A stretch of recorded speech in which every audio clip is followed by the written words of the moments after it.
Hey guys, Dr. Gary here, City Facial Plastics. As you guys know, I'm double boarded facial plastics and hair restoration.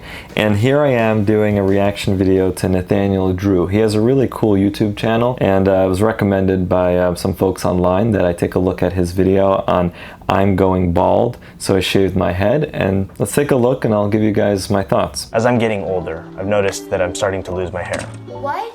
Yeah, so this is that story.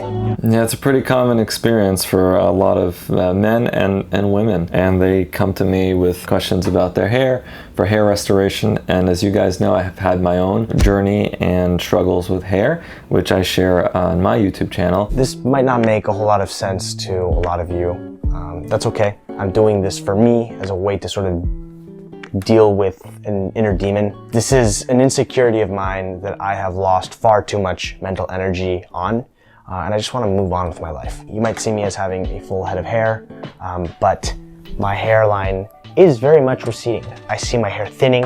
I see more and more of my hairs falling out in the shower, and with the genetics that I've got, the amount of bald men in my family, I know that at some point in my life, probably in the not so far future, I am going to be bald. I definitely appreciate his honesty. You know, it takes a lot to come out and talk about this type of stuff, and a lot of people are very insecure about their hair, and a lot of people don't exactly anticipate like where it's going, where I think like he does, and he's thought it through, and it's something that bothers him, and he's out there discussing it and looking for some kind of a solution, I guess. So I can tell from the title what he's going to do, but let's see what he says about it.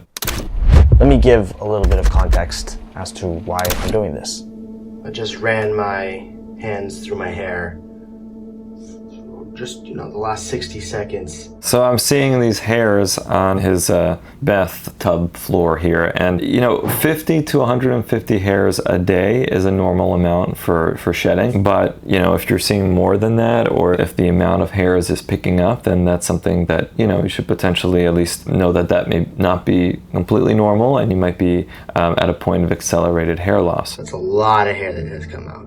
I started to notice my hairline receding a little over a year ago. And I'll just mention here that a lot of people worry about, over brushing their hair or manipulating their hair, thinking that that's going to make the hair fall out faster. Oftentimes, the hair that's falling out, it's going to kind of fall out anyway. It's just that when you're, showering, you're in the bath, you just happen to see it more because it's right there on like the white floor. It doesn't mean that the hair is not falling out throughout the day and falling, in other places. But I know a lot of folks worry about brushing, thinking that it's going to cause more shedding, and that's not really completely true. It's going to basically fall out anyway, so you don't have to be scared to like wash your hair. It's actually better to have like a regular regimen for keeping your hair healthy, and that includes washing your head at least like every other day. At first, to be honest with you, it was a complete shock. I guess I never thought I would start losing my hair this early on in my life. I just figured it would happen maybe in my 30s or 40s or later on in life. To be honest, I have not always had the most. Yeah, there are people, men specifically, who start to experience signs of male pattern hair loss and baldness early on. So I've seen guys in their late teenage years that are already, Norwood's 5, 6, and sometimes 7. It's kind of amazing how early in life it can occur. Most guys will start to see changes in their mid to late 20s and then beyond. But that timeline is quite variable for people. This quickly sparked fears that go a little bit deeper than just losing dead skin cells from the top of my head. It has more to do with being seen as unattractive, especially by the other sex, by women, and maybe a fear of ending up alone or not being desirable. I guess it sounds a little bit vain to say some of these things, but it's true. And it also represents this sort of slow, inevitable approach of death. It's deep, but I think if you go deep and you go to like the root of why people are worried about losing their hair, that is a big part of it. But I think it changes sort of how you see yourself. And so I know when I went through my hair loss, it's like I almost didn't want to look in the mirror because I was like seeing a different person, and I just wasn't used to that. And so there's that aspect as well. I mean, I'm married, happily married, have a daughter, and so it's not like I'm worried about what the other opposite sex thinks of me, honestly, but still, it's just kind of how you perceive yourself. But I think that is a great point. A lot of guys definitely worry about, not looking youthful and fertile, anymore. And so that all definitely, I think, plays into this. It's kind of a reminder of the aging process, and that none of us are here forever. I mean, it's a little bit of a bleak perspective, but I think that is at the root of why people worry, when they're losing their hair. Topics that I'm invoking here, I want this to ultimately be a fun video in a sense, because I don't want to take myself so seriously, but I'm just being honest about where I'm coming from here. This has been a heavy topic for me. Now, over the course of the last year, especially during periods where I've had, quite frankly, too much time with my own thoughts, I have become a little bit obsessive on this subject. In a sense, it's the first time in my life where nature is happening in such a way that I cannot control. And I have this sort of personality of being action-oriented, solution-oriented, of wanting to fix problems as they arise. And this is something that I can't really fix. Well, yeah, I mean, oftentimes you can't necessarily reverse all of the loss. However, there really are solutions, and I'm still working on my video on medical therapies for hair loss. I know you guys have been asking me for that, and it's in the works. I just don't want to put out just anything when it comes to that kind of stuff. I really want to make sure that it's well thought out and comprehensive, and then all the surgical stuff that I talk about on the channel for hair, these are all real solutions. So while shaving your head is definitely one proactive way to deal with the issues of hair loss, there are other options as well. So we'll kind of see if he touches on any of that.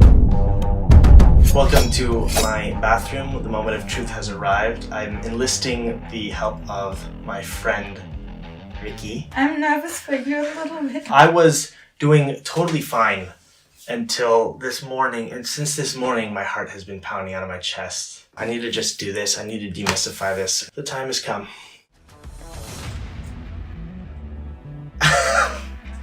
Yeah, I mean, I had a similar experience the first time, I chopped my hair off. It was definitely a nerve-wracking experience, and it was freeing when it was over, but yeah, I mean, when you do this for the first time, it's kind of shocking. I know I'm not the only one. I know that there are millions of men around the world that struggle with this as well. This is 1500s peasant.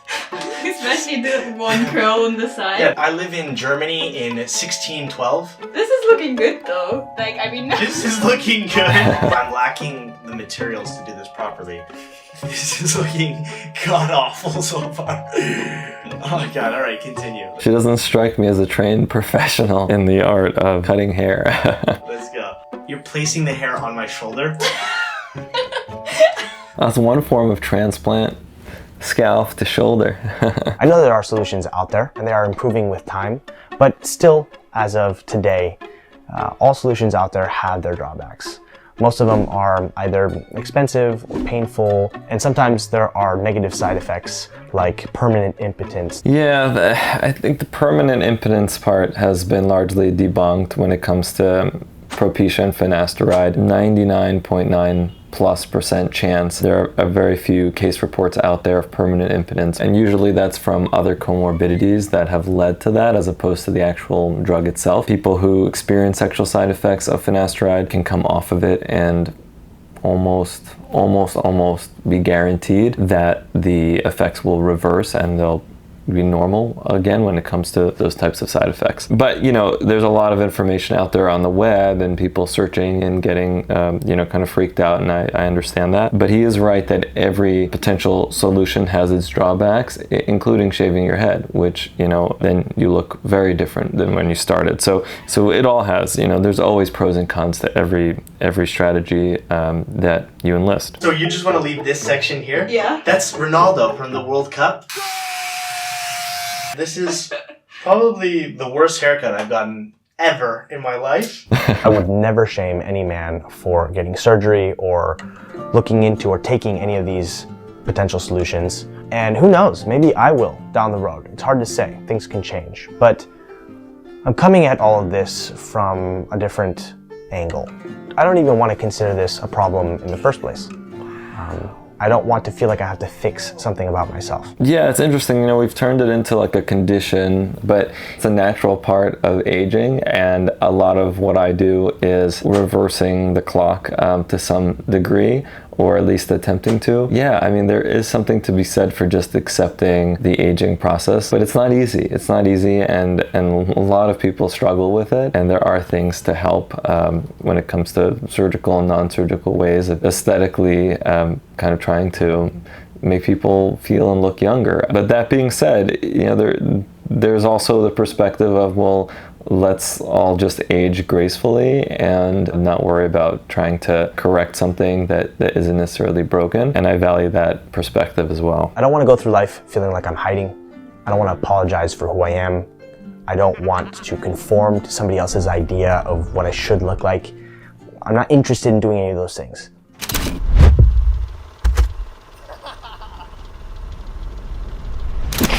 Wow. Tan line alert. So it's been a day. I gave myself 24 hours to sort of reflect on things, take some time to myself. Either we did not do a super good job shaving, or it has started growing very quickly because I feel like it has already grown since yesterday. It's getting darker up here. To be completely honest, this was liberating for me. I definitely feel a weight lifted. Yeah, I think he looks great. You know, he's got that pretty full beard, good eyebrows, and it all kind of fits, you know, and his hairline is still relatively, you know, at a low position. Yeah, he has frontotemporal recession, but it really doesn't look bad. I think he looked great with hair, and it looks good shaved as well. However he wants to rock it, works. It was not anywhere near as big a deal as I thought in my head. I feel really good about having done this instead of letting the thoughts in my head keep going and feeding themselves. So what I'm going to do now is call some friends and family to get their reactions on my new cut. I'm going to start with my mom.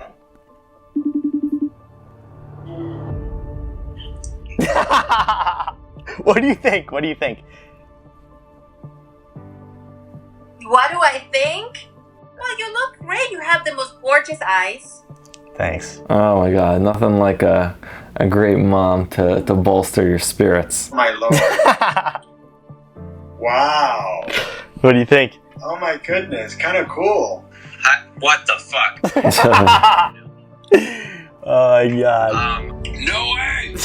Are you kidding me? I feel like I can't wear a hat for this call. Yeah, are you kidding me? Yeah, no hiding the bald head.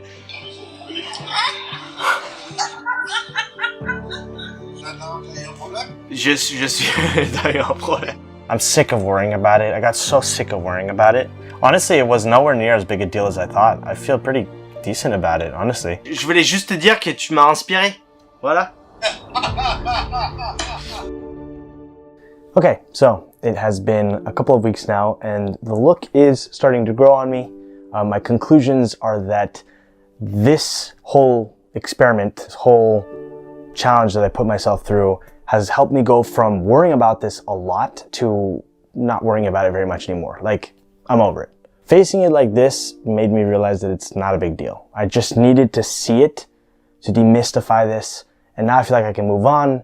I can grow my hair back out and enjoy it while I've got it, but when I lose it, which is going to happen, again, because of my DNA, it is what it is. Like, and this is a look that I can live with. It turns out people don't really care. Once he loses even more, of course, the look will somewhat change, but at least he's sort of tested it out in a way, and he's able to live with it, which is great. Yeah, no, that's awesome. There's definitely an adjustment period, but I think in general, in our culture, in our society now, especially, well, in the States and really beyond too, there's a lot more acceptance for people just, you know, wearing their hair or not wearing their hair however they want, and no one necessarily judging. It used to be seen as maybe an unhealthy look, or one that was associated with certain types of people that were maybe not always considered the nicest groups of folks. But really all that has changed, and I think for the better. So now people can really choose how they want to express themselves and be accepted for it, and that's a beautiful thing. I don't really care what's on my head. And talk is cheap. Some people told me that I look like I just got out of prison, and some people told me I look like a psychologist. Like, everybody's gonna have an opinion, and that's just life. What matters is that I feel good about how I look, and I can go back to more important things like learning about and enjoying life as much as I possibly can while I'm here. Yeah, I mean, it's all about just self-acceptance and doing things that you want for yourself. There are so many different opinions out there all the time. As I learned putting out these videos, you know, especially like some of the comments recently about my voice. I've had people say that the vocal fry is destroying their ears, and other people telling me I need like to lube up my vocal cords, and then other people saying that, hey, this is like the most soothing voice, I go to sleep, you know, to your videos. And so, you know, you can't just take you know, what individuals say and really change how you think about yourself. You shouldn't, you know, just kind of keep forging ahead and doing things your way, and usually that's the best strategy. It doesn't matter how you look. Own it, baby. Life is short. When life gives you lemons, make that lemonade. So, I mean, I think overall, I think it was great that Nathaniel shared this with everybody, his sort of experience with shaving his head. But the good thing is now he can just let his hair grow out, and he still has a nice head of hair, so he can enjoy that. And then he has other options for medical therapy should he, you know, want to do that. And then, of course, there's the potential for a transplant. But for someone like this, you know, I would talk them out of a transplant if they were coming to me asking, like, is this a good option? Because he really hasn't looked into medical therapy, and he's going to want to preserve what he currently has. A transplant would just kind of add to it, but without proper preservation of his existing hair, I don't think it would make a ton of sense, especially with how his hairline is shaped now, to really undergo a transplant. So not that he's interested in that, but just kind of giving you guys some thoughts on someone sort of like him if they were to come to me with that request. This was great. This was fun. Hope you guys enjoyed it. Make sure to, you know, do the usual stuff like, comment, subscribe, but also, you know, see if you guys also follow Nathaniel. Send him, you know, our video and let's see what he thinks about my reaction to his video. All right, guys. See ya.